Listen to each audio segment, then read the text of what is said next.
Hello, എല്ലാവർക്കും പുതിയൊരു വീഡിയോയിലേക്ക് സ്വാഗതം. ഞാനേ സ്ഥിരമായിട്ട് ഉണ്ടാക്കുന്ന ഒരു ഉരുളക്കിഴങ്ങ് മെഴുക്കുവരട്ടി ഉണ്ടാക്കാൻ പോവാണ്. അപ്പോൾ വാ നമുക്ക് കണ്ടു നോക്കാം.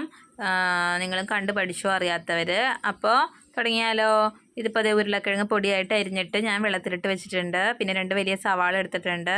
പിന്നെ 2 പച്ചമുളക്, പിന്നെ വെളുത്തുള്ളി, കറിവേപ്പില, ഇത്രയുമാണ് എടുത്തിരിക്കുന്നത്. ഇതൊക്കെ നമുക്കൊന്ന് അരിഞ്ഞെടുക്കാം കേട്ടോ.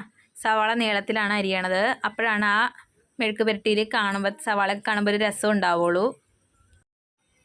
ഇതുപോലെ അരിഞ്ഞെടുക്കുക കേട്ടോ. സവാളയൊക്കെ ഇങ്ങനെ നീളത്തിൽ കാണുമ്പോഴത്തേക്കും നമുക്ക് നല്ല രസമാണ് കാണാനും കഴിക്കാനൊക്കെ ഒന്ന് തോന്നും. അപ്പോൾ നമുക്ക് പാചകം നിർത്തിയിട്ട് പാചകത്തിലോട്ട് കിടക്കാം. ഞാൻ അടുപ്പ് കത്തിച്ചിട്ട് ഇപ്പോൾ ചട്ടി വെച്ചിട്ടുണ്ട്. പിന്നെ ചട്ടി ഒന്ന് ചൂടാവട്ടെ കേട്ടോ. ചട്ടി ഒന്ന് ചൂടായി കഴിഞ്ഞപ്പോഴത്തേക്കും വെളിച്ചെണ്ണ ഒഴിച്ചു കൊടുക്കുന്നുണ്ട്. എപ്പോഴും നാടൻ കറികൾക്കൊക്കെ വെളിച്ചെണ്ണയാണ് കൂടുതൽ ടേസ്റ്റ്. വെളിച്ചെണ്ണ ഒന്ന് ചൂടായി കഴിയുമ്പോഴത്തേക്കും നമുക്ക് കടുകിട്ട് പൊട്ടിക്കാം. കടുക് പൊട്ടിക്കഴിയുമ്പോഴത്തേക്കും നമുക്ക് നമ്മൾ അരിഞ്ഞു വെച്ചിരിക്കുന്ന സവാള, പച്ചമുളക്, വെളുത്തുള്ളി, കറിവേപ്പില എന്നിവ ഇട്ട് കൊടുക്കാം കേട്ടോ.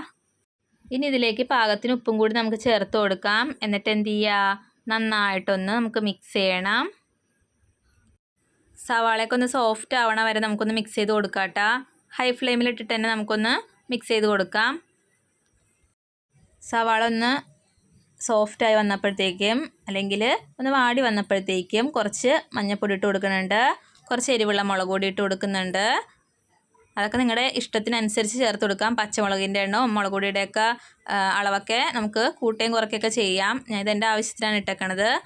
എന്നിട്ട് എന്ത് ചെയ്യുക, ജസ്റ്റ് ഒന്ന് മിക്സ് ചെയ്തിട്ട് നമുക്ക് പൊടിക്ക് വെള്ളവും കൂടി ഒഴിച്ചു കൊടുത്തിട്ട് ഒന്ന് മിക്സ് ചെയ്ത് കൊടുക്കാം.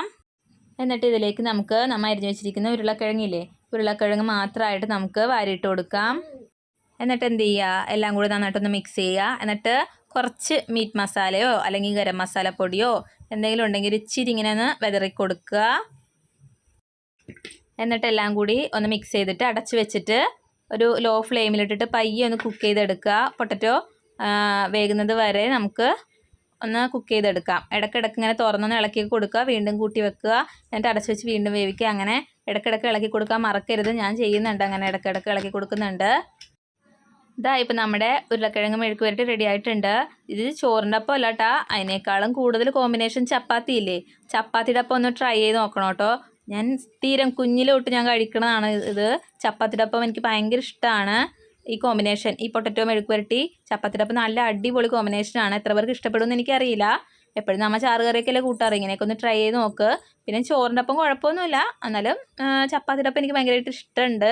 ഇപ്പം ഞാൻ ചപ്പാത്തിക്ക് വേണ്ടി ഉണ്ടാക്കിയതാണ്. അപ്പോൾ അറിയാത്തവരൊക്കെ ഒന്ന് ട്രൈ ചെയ്ത് നോക്കണം. ഇഷ്ടമായാൽ ലൈക്ക് ചെയ്യുക, സപ്പോർട്ട് ചെയ്യുക. അപ്പോൾ പുതിയൊരു വീഡിയോ ആയിട്ട് നമുക്ക് വീണ്ടും കാണാം. അതുവരേക്കും ടാറ്റാ, ബൈ ബൈ.